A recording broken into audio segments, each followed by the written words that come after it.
Howdy, howdy, y'all! Welcome back to Some Antics. Today I am joined by Alexa Heinrich. Alexa, hello!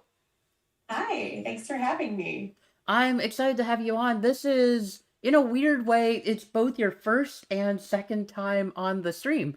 Yeah. A couple weeks ago, we had Anna Cook on, and we were going to be auditing sites, and you volunteered your site to be audited for accessibility. And we were able to generate a lot of feedback from that, and I had a ton of fun. This is sort of a return, sort of your first time. Yeah. And that's actually how you and I connected once I was talking with Anna about how the site audit went. So I was excited to volunteer to be a guest on your stream. Absolutely. Yeah, so this stream usually focuses on, how do you make your own website accessible? But accessibility comes in many forms throughout the web, and part of that is social media accessibility, which is something you've got a lot of expertise in.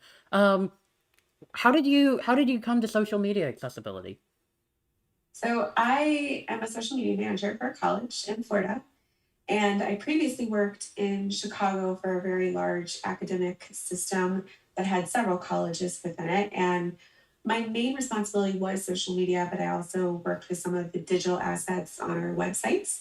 And one day I was uploading images to our websiter, and a digital strategist on my team asked me if I was adding alt text to the images, and I had no idea what she was talking about. So she kind of explained, and I started to do my own personal research in what accessibility meant for digital spaces, specifically social media. And I learned all these things that I just wasn't doing. And it really struck me because in my head, I was thinking, has my content been an obstacle to someone getting an education? So I started to learn more, and I've been learning more ever since. And now I talk about it nonstop and help other digital marketers learn about accessibility best practices for social media. That's awesome, and you've got some fantastic resources out there. I've just put your Twitter in the chat, and then your website, therealalexa.com, has tons of accessible social media practices. One question I had going into this is, I was wondering whether social media accessibility is any different for individuals compared to corporations, institutions, organizations, and the like. It's really not, because for the most part, we all have access to the same features within the platforms and outside of the platform. So we can all, add alt text to our images, caption videos, be smart about how we use emojis and hashtags, all sorts of stuff like that. With corporations and big brands, they just have a much larger audience that they're impacting. And I would say there you have bigger moments where they could have accessibility fails. I think one of the biggest accessibility fails that I see typically from major brands and sports teams is they put out a statement on social media, and it's like a graphic with 3 paragraphs of text as an image. And none of that is accessible, unfortunately. So I see that a lot from big brands and corporations, but we are all fully capable of making our social media accessible, which I encourage everyone to do with their personal social media because it makes you a good person, but it also makes you just better at those practices. So if you do manage a brand for social, it's a lot easier because you practice it all the time. That's awesome. Yeah, so we're gonna dive in to several different forms of social media accessibility throughout the day. Yeah, I'm gonna actually start going to your screen so we can all see Okay. your screen now. Can you kind of walk us through the plan for today? Sure. So I'm going to talk about some different ways to make your content accessible. It's all very easy. Everything is accessible to everyone to use. The first thing that I'm going to go through is alt text, which is usually the topic that people are the most wary of. They're a little nervous when they're doing it. For those of you that don't know, alt text is basically a short physical summary of an image that describes the content of it, so that if someone's using an assistive device, they understand that description just like any of us would. So you can do this on Facebook, Twitter, Instagram, LinkedIn, and even Pinterest, which is great. So when you upload a new image, you all have that ability to add alt text. So you'll see here that I have my test page for Facebook pulled up, which I highly recommend that brands have test accounts for their social media because then you can test out things before you publish it publicly. And that's what I do. You can kind of see back here, this page isn't visible, only I can see it. So this is where I test my content. So when you upload an image to Facebook, this is what it looks like. You hover over it, you're going to see this little edit button right here. So just click that, and then you're going to see alternative text. Now, Facebook does try to generate auto generated alt text here. It is not good. I do not recommend that anyone use the auto generated alt text. I will show you an example of some really bad alt text that Facebook generated for an image that I uploaded for the college that I work for. But so you would just add your custom alt text here. So close up of a bumblebee pollinating, sorry for my bad spelling, a flower. So quick and simple for this demonstration. I'm going to copy that so I have it. And then you save, and then your alt text would be there. Now I'm going to post this image just really quick to show you, because if you decide, oh, there was an error in my alt text, or I want to change that, you would just pull this back up, click here, these little three dots, and then you can change the alt text. So again, you just go here and you would just change it like that. So it's really easy. When I was talking about the auto alt text, so this was an image that I used for the college that I work for. This is our president giving a speech at a recent event. This was the alt text that Facebook generated for this image. And you can see it really struggled because it hit on the text that's in the image. It can't really discern what's going on. It can't give you real context. So this was the auto alt text that it generated. And it was just wild when I saw this, when I went in to add this alt text. I was like, oh, wow, that's a doozy for Uh, alt text. on the other hand, that school spirit, though, Titans, Titans, Titans, I Titans. know. I know. I laughed when I saw it. I'm like, Dr. Williams would probably love this. She's very go Titans. So, but yeah, didn't do her any justice with this alt text, but this was a very interesting alt text. So that's Facebook. For the most part, it works the same when you're in Creator Studio, or Business Manager is still getting there, but that's how you would do it through the native platform on Facebook. Twitter, again, pretty much the same thing. It's very, very easy. So I've uploaded my image. You're going to see add description here. If you're on TweetDeck, it would be plus alt down in the corner. So you're just going to see the prompt when you upload your image.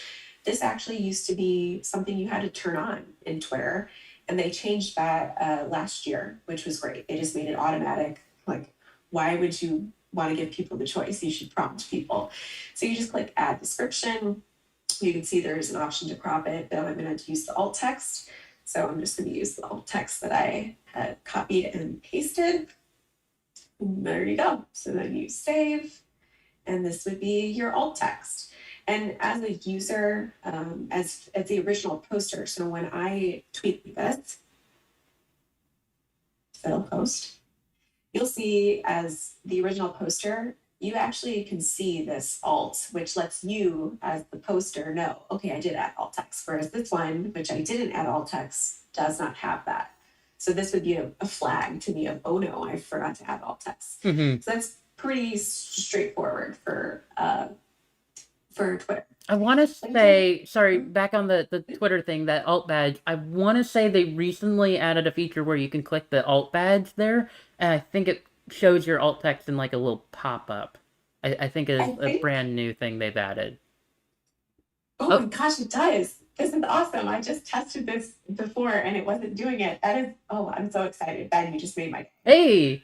Yeah, Alright. I love that. Because it used to be just, you couldn't do anything. It just told you that there was alt text there. If The, you're on TweetDeck, you can actually hover over images, and if they have okay. alt text, it pops up. So that's really nice. And that's anyone's image. Yeah, and one of the things I know I've heard grumbles about on Twitter is the fact that the alt badge only shows up for the original poster, like you called out. This has led to confusion in the past where people would expect it to show up on every image that people have posted Mhm. that actually has alt text. And so it would seem like, oh, you didn't add alt text. Well, you totally did. You only see Yeah. the badge for your own tweets. And supposedly Android users can see Really? all the alt text. Yeah, so it's there's some difference between Android users and Apple users, and I just think it's so confusing.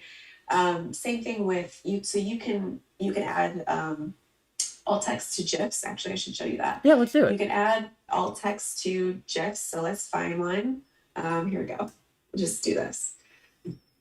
So it's going to generate, supposedly, when Android users do this on their phones, they get some auto alt text in here, whereas iPhone users don't get that. So it's something with the interface that there's a difference. But so you can, do this saying, "Aw, wearing penguin pajamas." So you save it and you would tweet it like you would anything else. You can, oh, Ben Stiller, we know who he is. Sorry, Ben. But yeah, so you can add alt text to GIFs if you use the online version of the platform or the mobile version, which I really like. They make it pretty easy because I don't believe you can do that on Facebook yet. So it's nice that Twitter does allow you to do that because they have that partnership with Jiffy. So very convenient, but I'm stoked to learn that this works now. Hugely Okay. helpful. Yeah, it is helpful. LinkedIn. So LinkedIn, probably the easiest one to find, honestly, because it doesn't really give you a chance to do anything else. So select image to share. I'm just going to go down here, grab my bumblebee, and then you see it right here, alt text. And it does kind of tell you why you should use alt text, which is nice. You just have to be aware that there is a 300 character limit with LinkedIn. It used to be 150, I think. It was very short. I complained about it, and then magically LinkedIn updated it like a week later. So Hmm. I was like, I hope that all of our complaints were part of that. But yeah, so you can add your alt text, you hit save, and then I would post it. I'm not going to post it. This is my actual LinkedIn. I don't want to confuse people why there's a bumblebee. But same thing, if you were to post this and you needed to edit your alt text, like with Facebook, you just edit the post and then you can go in and you can edit the alt text again. So pretty straightforward with LinkedIn. Um, Pinterest has actually very recently allowed you to add alt text. This is very new, it's the last couple months. So you basically just upload a pin. I don't use Pinterest a lot, but this was exciting for me. So you just upload a new image, you add the alt text, and then there it is. You have alt text. So that was nice. If you pin something from someone else, you basically have to trust that they have added alt Mm. text. Unfortunately, kind of the same thing with if you pin something from a website, you have to trust that they've added alt text. So there is that caveat, unfortunately. Now, I'm actually going to switch over to PowerPoint and show you Instagram since I can't really show you my phone. So I'll Ah, do it here. There are two ways to do alt text on Instagram. There's an alt text field, and then you have some users like myself who write it directly in the caption. So I'm going to show you both ways. So it's pretty straightforward. When you get to your final screen, you're just going to scroll to accessibility, advanced features, and then kind of pop through, and it'll take you to this field as you scroll through. And then you can put in your alt text, and then you go back and post your image. So it's pretty straightforward for the most part. You just kind of have to scroll. So I basically went to advanced settings, which is down here, and then you go to write alt text and it takes you to this field. So that's one way to do it. See, I went back. The other way to do it, because a lot of users have shared that the alt text field supposedly doesn't get picked up by all assistive devices. And I've tested it, and my text speech program on my iPhone has struggled with the alt text field on Instagram. So that makes me very paranoid as an accessibility advocate. So instead, there are people who write their alt text directly in the caption area of their post. So that just looks like this. Okay. So I've already written my caption. Now I'm writing image description just to make it super clear what this is. and then I have my image description that I've copied. So that also works. It also makes your image accessible for people to view. So that's actually the method that I recommend. And that has the added benefit of people then see that you're trying to make your images accessible. So it kind of gives you that little good humanity boost that you're doing the right thing. You're making your images accessible. We recently switched over to doing this method for the college that I work for a couple months ago once I learned about this kind of glitch. And shortly after we switched over, I had a student send a message to the college Instagram saying, "Hey, I just wanted to let you know that I'm really thankful that you're making the images accessible." She's like, "I don't need alt text, but my sister is blind and she relies on it. So I really appreciate that the college does this." And it was very touching to hear. And I was glad that it was, what I was doing was making an impact and making our content more accessible for other people. So that was nice to hear. So that is alt text for Instagram. That's all 5 of the major platforms. I've gotten questions before about alt text with like Instagram stories, Facebook stories. There are no story features currently where you can add alt text, unfortunately. Twitter fleets was the only one where you could, and they don't exist anymore, which R.I.P. makes me Fleet. sad. Yeah, seriously, their moment was fleeting. Hey, they Yeah, barely lasted a uh, Quibi. yeah, I know. Um, I know. we've actually got a question in the chat. It's not Mhm. about stories, but it's about alt text and specifically around image heavy sites like Pinterest. This is a question from Ed, who's asking, so is there actual benefit for mainly image specific websites like Pinterest to add alt text to images? Um, So I have not tested the basically the SEO impact of alt text within Pinterest. Obviously, there's the user benefit. So if someone is using an assistive device, but as far as a marketer, is there a benefit for a marketer?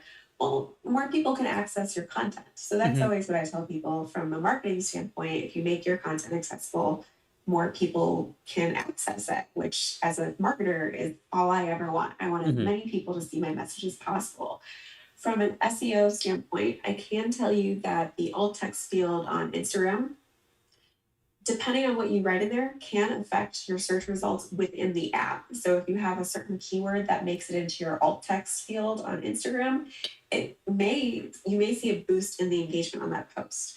There have been people who have touted the alt text field as an SEO growth hack. So they basically just clog the alt text field with a bunch of random keywords. I do not suggest that.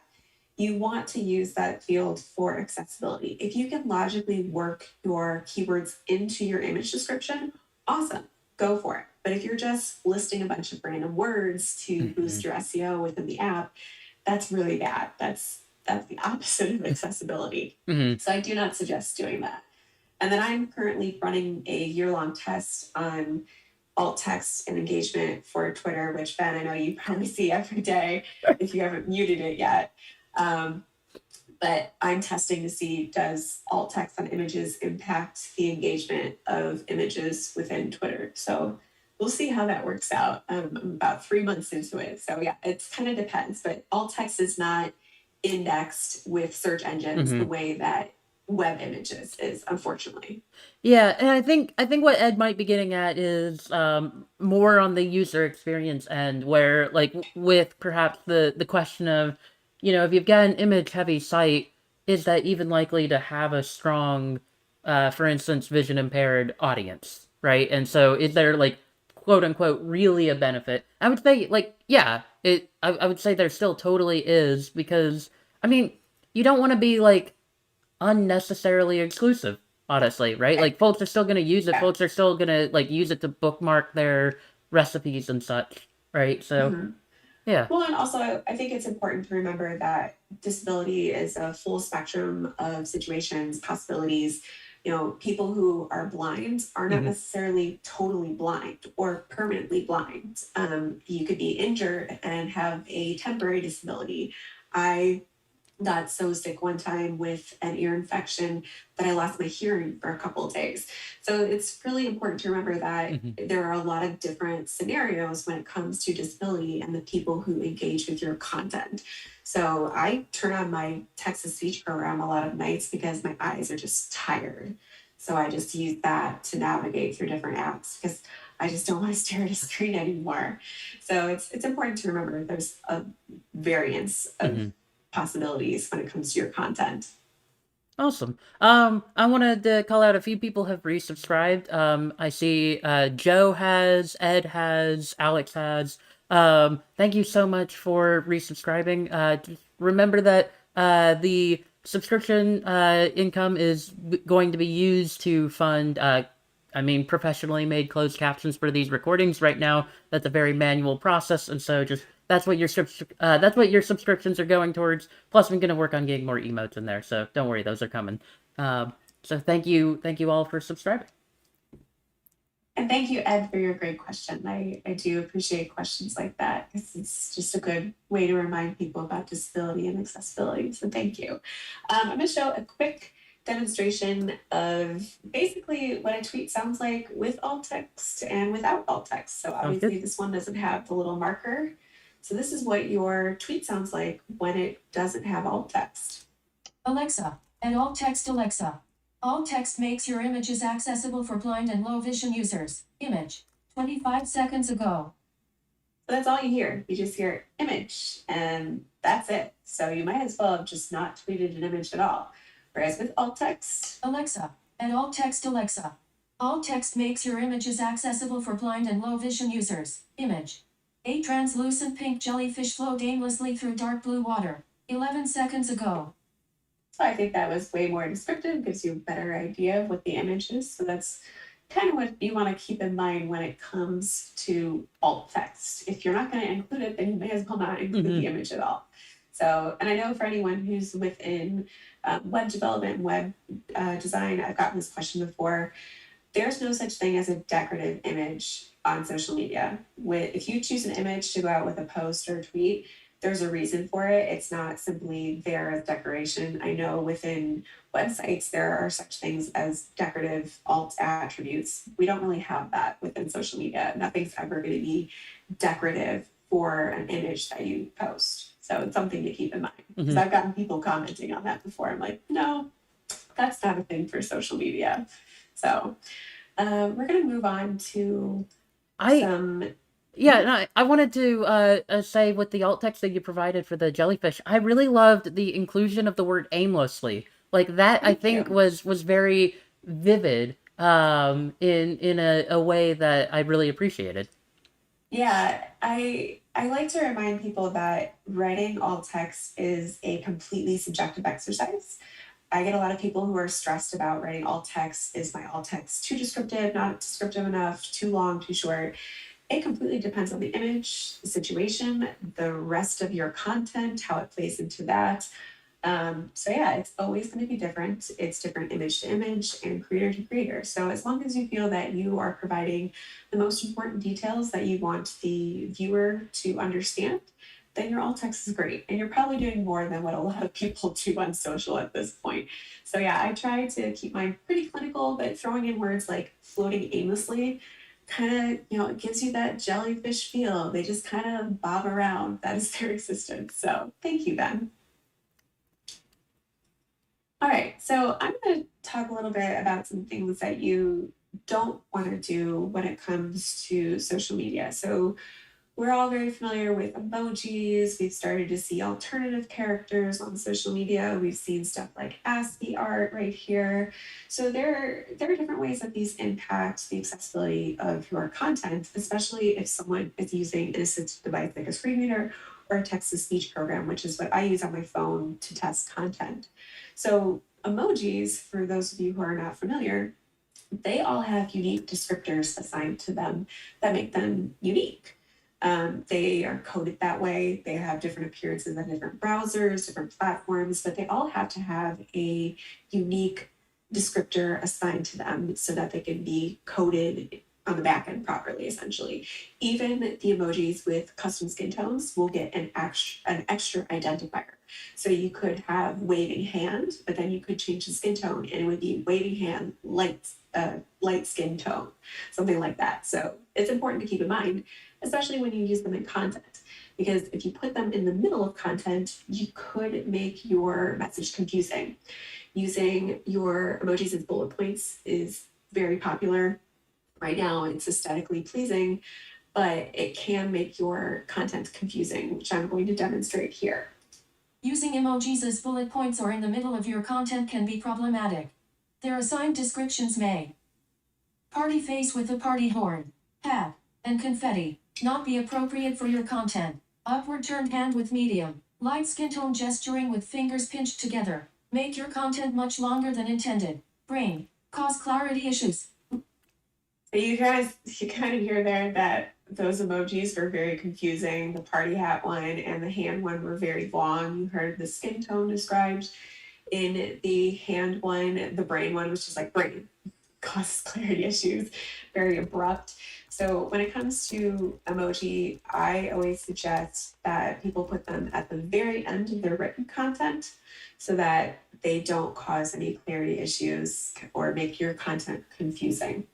I love emoji. People assume that I don't because of this tip. I'm like, no, use them. Just try and use them in moderation and try to put them at the end of your content whenever possible. So that's kind of the major tip with emoji. Joe wants to know if you know whether there's a resource for how the emojis are described by a screen reader. Like how might someone be able to like predict what it's gonna say? Yes. So the best website out there, I love it. I have it bookmarked, is emojipedia.org. This website lists every known emoji along with their different appearances and descriptions across browsers, platforms, and devices. So you can see them all listed out for apps that I've never even heard of. It's great. It'll show you if they have skin tones that you can assign to them. So it's an excellent website. I visit it all the time. They do have, some of them do have different names. So you can't always predict how someone's going to see it just because you could be creating content on an iPhone and someone's looking at it on an Android. So it varies.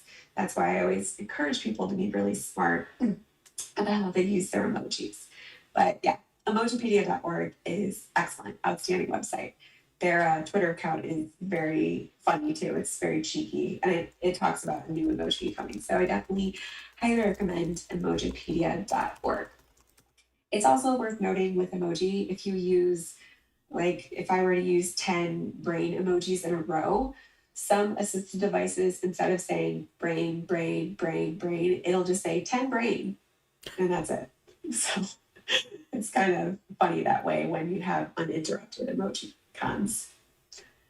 So that's basically emoji. It's pretty straightforward. You want to put them at the end of your content and try not to go overboard with them. And I do like emoji, I promise. This next tip is probably the one that I get the most annoyed with because you don't want to do any of this essentially. So you kind of see I have this Instagram post here, and I have this typeface that doesn't match the default font for Instagram. So I had to go to an external website to copy this over. So you'll probably see it a lot on Twitter and Instagram where people find ways to do bold and italic and script fonts. These are Unicode characters that, again, are coming from external website. Unfortunately, not all assisted devices can decipher these characters. They're either going to skip over them completely or turn them into strange, indistinguishable noises. So this example is going to sound very funky because my text to speech program skipped right over it. This is what it sounds like. All text Alexa that in is the end of all. Hashtag Mulan. It's gonna play it again, just so you can hear it a All second text time. Alexa that in is the end of all. Hashtag Mulan. So The it sounded that weird because yeah, the that in is the and of all. yeah, Wow. yeah, Wow. that is all it said. And that's why I played it twice because when I recorded it, I was like, wait, what did it say? In the dot. Because yeah, it was very strange, but yeah, it struggles with those. So I've come across ones where it starts just making random noises or it describes them as mathematical Yes, characters. I It's wild. I've definitely heard the mathematical characters one where it'll be like you'll have these like alternate character sets and you'll spell out a word in that, like maybe you're spelling out Alexa, right? And it'll be Mhm. like mathematical letter A, mathematical letter L, and so forth, like to spell out the entire word. It's atrocious. Yeah, so I see a lot of major sports teams unfortunately use this with their social media. I get it. We are all just dying to have the ability to bold type and italicize type, but unfortunately, because you're dragging this type in from an external website, it's not being hard coded into the platform. So there's no coding on the back end for whatever device is trying to access this. There's a lot of people that talk about how the devices should update so they can, pull these in. I personally just Hmm. don't like them. Even if my text to speech program could read this, I struggle to read this visually. Like Yeah. this is not an easy font. I think people should just stick with the Hmm. default fonts and formatting options that we have. Plus, from a branding standpoint, this probably doesn't match anyone's brand unless their brand is really bad. So yeah, so you should avoid using these alternative characters whenever possible. Stick to the default fonts and formatting options that are built into the Hmm. platforms. Otherwise, you could cause major accessibility issues. So these Yeah. are a huge no-no. And even if assistive technology could look at like a character like this and go, this is pretty clearly meant to be an F, right? There's oftentimes where it will never be able to do that. Like I know, especially in Greek life, fraternities, sororities, it's common to use Greek letters that look like English counterparts. And, we still want assistive technology to treat Greek letters as Greek letters, not as English letters. Like, just because you use the capital sigma because it looks like a capital E doesn't mean the screen reader should be treating it as an E. Right. And I will say that, assistive devices are very advanced. I did a master class for a Jewish marketers group. And they asked, how does the screen reader handle Hebrew? I was like, I don't know. Let me test that and I'll get back to you. So I tested it after the master class was over, and my text to speech program handled it just fine. It understood Greek lettering, Russian, Cyrillic, Hebrew. I did a bunch of them. I did Mandarin. So you could hear the voice switch for the text to speech program, which is basically the program saying, this is a different alphabet. I need to switch to the correct voice that I need to read it. So, Hmm. and I sent it back to them. I'm like, did the program say it correctly? They're like, yeah, it did actually. So, yeah, if you Hmm. have a different alphabet, a text to speech program will pick that up, but it has to be something that's available on your device. Hmm. So, yeah, it's very interesting that way. Yeah, Killian wants to know. He's asking for your opinion on should social media replace these like flowery alternate characters that you're using? Like, should social media be replacing those characters with English counterparts, like the Latin I alphabet counterparts? I don't know if it should replace it, but I've said before, especially when it comes to like alt text and stuff like this, I wish that there were more prompts from the platforms of like, hey, we notice you've done this. And then have a suggestion. Like with images, if you go to post a tweet and it has an image and you didn't write alt text, I would love for Twitter to prompt you like, hey, we noticed you're about to post a tweet with an image. Do you want to add alt text or an image description? I wish it would do that. I don't know if it could logically always be able to replace those characters just because some of them are coded really funky. But a prompt would be really nice if the platforms notice, like, hey, we notice you're using alternative characters. Here's why you probably shouldn't do that.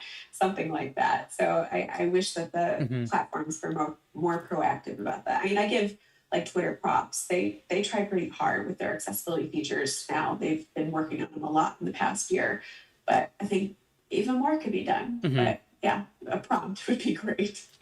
So I'm sick of seeing these fonts all over Twitter. They're supposedly really bad on Clubhouse too. Ooh, I can believe it. Yeah, Clubhouse is just not accessible No. I'm hard of hearing, Um, so I never was tempted to join yeah. Clubhouse.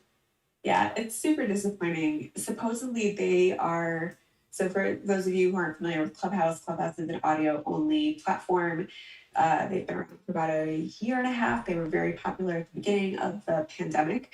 They do not have a captioning option. They don't have a transcript option. There is basically no way for deaf or hard of hearing users to participate on Clubhouse unless someone is willing to somehow record their room and then upload it somewhere else and do a transcript or do captions. So it's really disappointing, especially because Twitter has audio only feature, which is Spaces, and Vertical line. You. Vertical line, fret light, vertical line, cream is vertical line, the best vertical line. 5. Underscore, vertical line. Backslash underscore slash. Vertical line, bullet. Vertical line slash. so that's a wild way of doing content. I see ASCII art a lot. Again, unfortunately, that's how a screen reader handles it.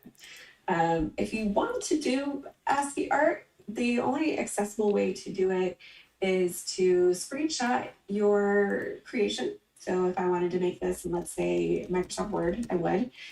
You screenshot it, you turn it into an image, you upload it to your tweet with as an image, and then you would write alt text to describe your image. So you would that's the only accessible way to do ASCII art. Screen readers are probably never going to have the ability to see this entire illustration as an illustration, unfortunately.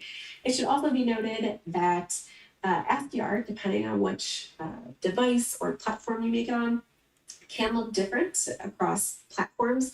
So you could make something in the mobile version of Twitter and it looks different on the web version of Twitter or TweetDeck. It was a few months ago that a very popular graphics platform, I'm not going to name it, did a piece of ASCII art on the web version of Twitter, and it was this little pathway of arrows that led to the phrase "drink more water." Very cute, very harmless. But when I saw it on TweetDeck, it looked like a swastika.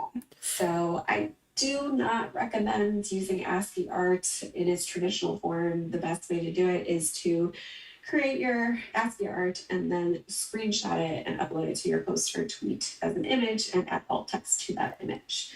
So that is my spiel with ASCII art. It's problematic. It's a lot. So same thing with emoji illustrations. You see a lot of people creating emoji illustrations for their content, kind of the same deal. It's not going to identify the illustration. It's just going to read all the emojis as Yeah. they exist. So that's my big thing with ASCII art.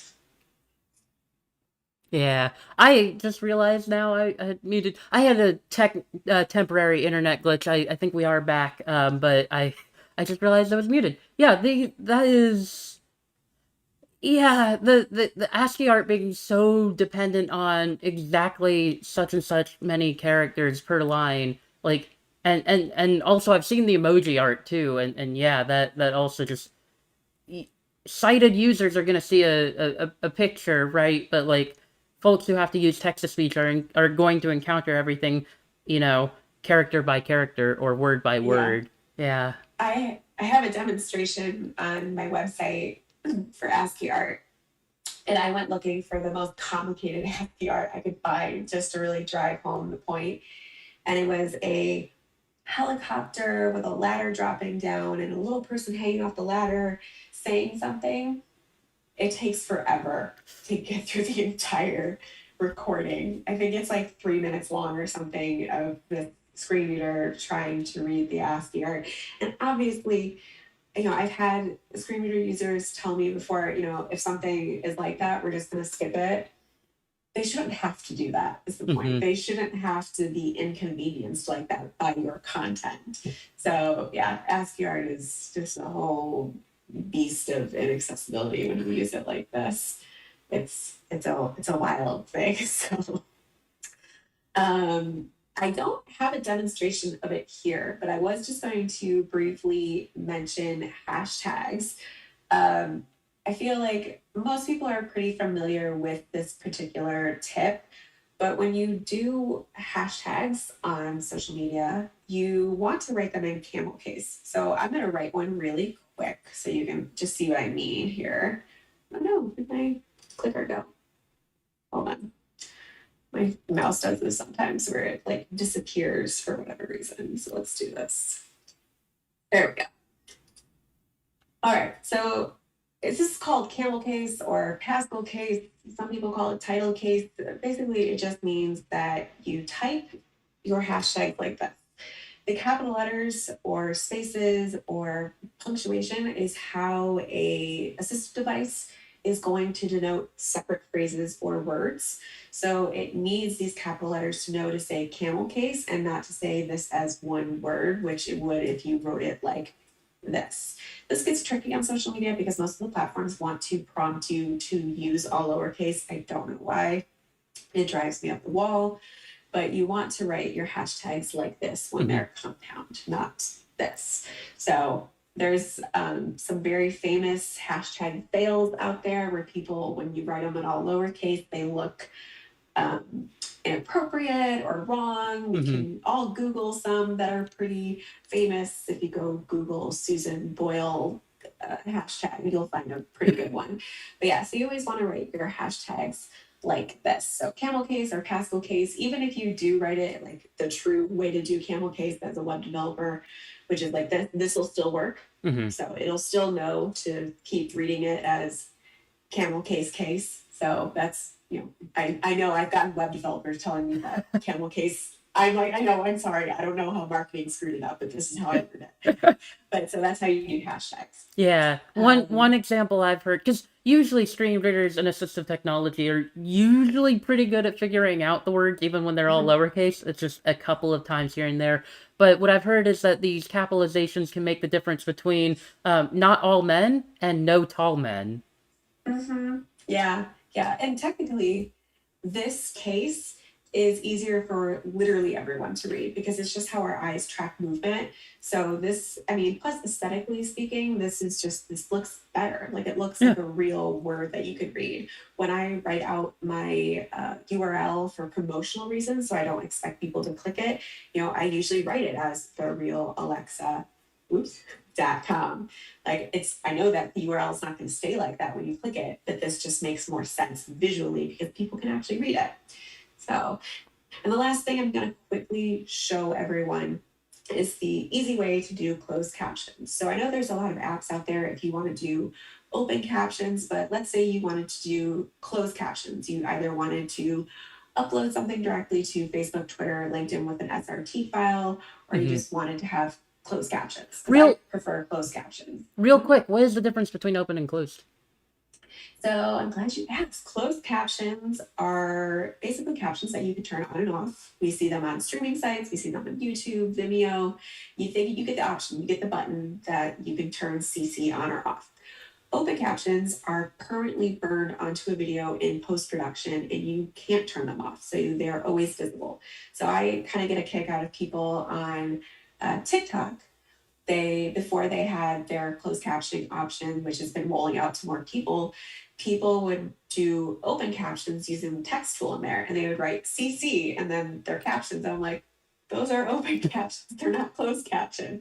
But I got what they meant. So I understood what they were trying to do. So yeah, closed captions can be turned on and off, open captions cannot. So that's the difference. I don't know why it's closed and open. I don't understand that part, but that's the difference between the two. I think there's like a historical, technological reason, like with the like original like broadcasting feed caption. Yeah, probably. Yeah. Yeah. And then if you see anything that says subtitles, it's just another word for captions. Subtitles are typically, though, for translating language. So they're a form of caption that deals with language that the viewer either doesn't speak or understand. But people use them interchangeably, so it's not really a big deal. I think this again is one of those like another like bit of semantics here where like sometimes folks will use subtitles to mean like I am just writing down the words that are being said, whereas closed captions in general could be like any useful bit of audio, so including laughter Mhm. or door Yeah. closes.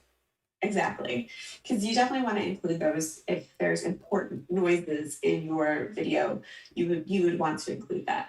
So, but I want to make closed caption. I Mhm. rely on YouTube. I will upload my video as unlisted to my YouTube channel, which anyone can have a YouTube channel if you're an adult. It's free. It's great. It's very useful. So I upload my videos as unlisted, which means they can't be searched. And then I let YouTube have a little bit of time to generate auto captions for me. Now, you never want to just publish the auto captions because they're not very good. I'm going to show you. So I did this one earlier today. It's only 9 seconds long. So you can see I'm in the subtitles tab here. I have languages. One is available. So I click down and you see automatic here and duplicate and edit. So I'm going to click this. That's brought up my video. This is the only dialogue I have in here. And you can see there's no capitalization, there's no punctuation, it doesn't understand proper nouns or names. So that's the extent of what you'd see. If there was more dialogue, it would be a whole block of it. So you basically have to go in and clean it up. So I would clean this up. This is a test video to show you how the auto caption function works on YouTube. So this would be good to go. I could test it. I'm not going to do that because it'll be loud, but you can test it as you go along to make sure that all those captions are correct. I have a speech impediment, so sometimes when I speak, when I record video, I mumble or I misspeak words, and this captioning system won't understand what I said. So I have to go in and just kind of fix the words when it can't understand me. But then you're basically good to go from here. So once I'm okay with how my captions look, everything's synced up properly, I would hit publish. And then YouTube is actually going to save it for me. It may take longer depending on how big your video is, and it would sync up the timings. So then you can see I have this published by creator here.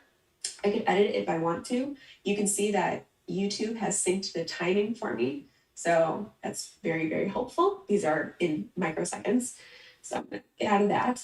Now, the part that I really like about YouTube is that once I'm done, I've created my my caption, my closed captions, they look good. If I need them for something else, I can download a file to use. So I typically would download an SRT file. So you can download this SRT file and your video and then use it if you upload your video directly to Facebook, Twitter, LinkedIn, or basically any platform that allows you to do direct upload with an SRT file, which Twitter is working on doing that directly from their composed tweet window, which is exciting. So that's a really nice, it's kind of a hack, I guess, to doing closed captions easily without paying a bunch for it or, trying to use a service. If you just need a quick way to do it, this is the great way to do it. That's awesome. Um, yeah, so I guess now's a good time to call out, like, if you've got any questions in the chat, y'all drop them, let us know, because we've got a bit more time with Alexa to answer any questions you've got. Um, yeah, so with regard to I guess one question I was sitting on with the alt text is how do you what is your process for coming up with good alt text? I think what kinds of things are you prioritizing there when you're writing your alt text? So for me, when it comes to writing alt text, it's really dependent on what kind of context I have with the rest of my post. So let's say this post was about conservation. I would definitely want to talk about, this is specifically a bumblebee that's pollinating, a flower. So it depends on how your image corresponds with the rest of your text. So again, it kind of varies depending on that. But it's really in your mind, what do you want the user, the follower, the viewer to understand about the image? What's the most important part? I think something important to note about alt text when it comes to images as well is that if you have, we kind of saw it earlier when I showed that bad auto generated, usually a assistive device is not going to pick up on this text unless it's in the alt text. It cannot identify that this is spelling out welcome vertically it would not know that. So you need to put it in the alt text. So if I'm given a graphic that I need to put out, definitely having the text in my alt text is super important. But that's again very situational, dependent on what the rest of the context is. Um, yeah, it's very subjective. It's so hard to tell people what Hmm. good alt text is, especially because I personally do not rely on alt text. So all the information that I share here is coming from a perspective of a marketer who has done her research. So I, in my current state, cannot tell you what makes for good alt text because I don't personally rely on it. So I always try to stress that with Hmm. people. I'm just doing my part to make the world more accessible, but I don't rely on these practices in my current physical state. Hmm. Yeah, and Alan is asking, we kind of actually just touched on it just now, but he's specifically asking about automatic image alt text tools and like Facebook we've seen is trying that, right? But Mhm. those in general are going to struggle because it's just basic image recognition that's totally divorced of the context of the thing, right? So it might be able to say Yeah. there's a person, but it doesn't really know who that person is unless they're like incredibly famous, right? So Yeah. what is the context of this person even being in the image, right? When you showed the Hmm. example of your university president, right? Hmm. The AI Yeah. probably isn't going to know who that is and why they're on the stage. Yeah. And Facebook and Instagram, since Instagram is owned by Facebook, it does use an AI system for its captions and its alt text that is supposed to learn over time. I I think it stopped learning honestly because it's not very good. It's gotten better for captions, so understanding that you don't need every or but when it comes to alt text, it just doesn't do the job. I don't think any system or robot or Android is ever going to be advanced enough to write alt text the way that we as humans and marketers are going to write alt text. I do know that a nice thing about Twitter. So if you tweet out an image with alt text on Twitter and you need that image again later for another tweet, you can actually go into Media Studio for Twitter, which lives here. And this will show you all the images and videos you've ever tweeted out. If you tweeted out an image with alt text, that alt text lives on in Media Studio attached to that image. So you can easily go in there, compose a tweet from Media Studio, and it already has the alt text written for you. Or I've done it before where I know I'm going to use an image several times. I have a file saved off on my computer that has image alt text saved ahead of time, so I can just copy it really quick. That's I awesome. know I'm going to need it for a series of stuff, and I just saved it. So All right. And then another question I've got for you is, are there any so you've shown us how in the different social media platforms you can add various accessibility features like alt text and the like. Are there any tools you like to use to make that job even easier for you or to validate what you're doing? sure. Definitely when it comes to captions, I have a captioning app on my phone called Mixed Captions. Love it. It's great for if you're working out in the field and obviously can't pull up YouTube as easily to do closed captioning. It's a great tool. It takes almost no time. It's very inexpensive, which I like. Like you can buy just hours of time for almost nothing on there. It's got a lot of versatility to the different ways that you can customize the captions, so the background of them, how big they are, the placement. So I really like mixed captions. It's a great tool. Also, when it comes to, I didn't really touch on this because it's kind of beyond social media, but when it comes to like color contrast, Adobe Color has a great contrast checker. So that's more for, I feel, more for web developers and designers. But, you know, social media Hmm. professionals, we sometimes are multiple things. But yeah, the Adobe Color site is just phenomenal. They have a color blindness checker and contrast checker. So I really like those tools as well. If I need to create a graphic, they're very handy to use. All right. And then I guess one other thing is so a lot of social media sites really thrive around the idea of sharing other people's content, right? Like retweeting tweets or resharing someone's pins on Pinterest. Do you do anything to ensure that like the stuff that you were sharing is also accessible?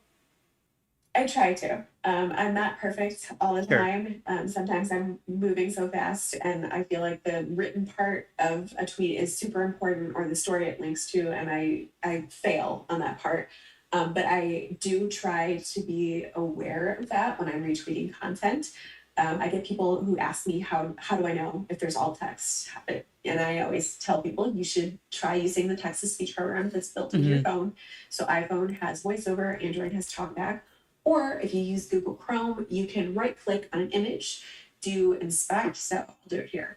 You can inspect the image. You get this panel that pops up, and then you go down to accessibility. And if there's alt text, it'll be tagged here. So you can see it there. Mm-hmm. And then obviously we now know that this little dude works, which is nice. So you can do that as well. So that's how Yeah. I try to do it. That's some ways to check it as well. But great question. There's one bookmark that I've been using. This is by Chris Johnson, and you know what I'll do is uh I'll put this in our chat so that you got it, but I put it in the Twitch chat already. Let's see. Hang Mhm. on, I need to pull up. Where's the chat? I'll send it to you after the fact, but it's called Okay. Inaccessible Twitter. It's a little bookmark that you can put in like your bookmark bar, and you click it, and any image that's been posted that doesn't have alt text is going to be like wildly blurred.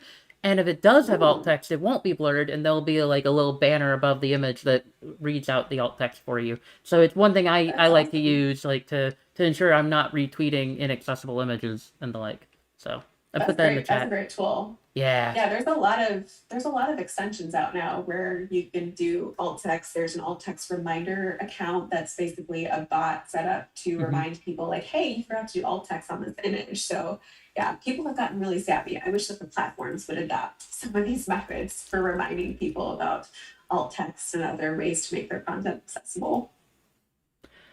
All right. Well, we're getting close to time. I would love to first of all, thank you so much for coming onto the stream. I've really appreciated this. There's been so much wisdom here. Is there anything you'd like to promote? Anything you've been working on? I'm just continuing to build my website, therealalexa.com, to be a one-stop hub of information on accessible social media practices. Because when I started learning about this, I had to do a lot of Googling. So I'm trying to alleviate that. I also have a newsletter that I send out once a month that kind of runs through some of the different news, different insights and resources that I found in the past month on Twitter, Facebook, all the different platforms. Um, and I'm writing a book that I have no idea when that will be done and out, but I will be sure to share it. So please connect with me on Twitter at hashtag #HeyAlexa. And you actually have to write out hashtag. Yes, I'm putting the Twitter in the chat. There's that, and then there's your newsletter, your Substack, right? Awesome. Yeah, thank you. Yeah, for everyone watching, this is not my actual Twitter. This is my test account where I test content, which is why it's locked. So don't try and follow that one. I Yeah. won't let you follow me. Well, thank you again so much for coming on, and chat, thank you so much for joining. To everyone who resubscribed, thank you so much. I really appreciate that. And y'all should join us next week for some more web accessibility stuff. It's going to be 12 p.m. Central next Tuesday, right here. We've got Rachel DeTulio coming on. We're going to be talking about building accessible forms, which I'm super excited about because forms are they feel deceptive to me. Like every form, I look at a form, I'm like, this looks dead simple, and then it's never as simple as you think. So, if that's you, if that's an experience you've had, you should join us next week. We're going to be talking about how to make those forms accessible. Stick around, y'all. We're going to figure out someone to raid. And yeah, thanks for coming. Bye, y'all.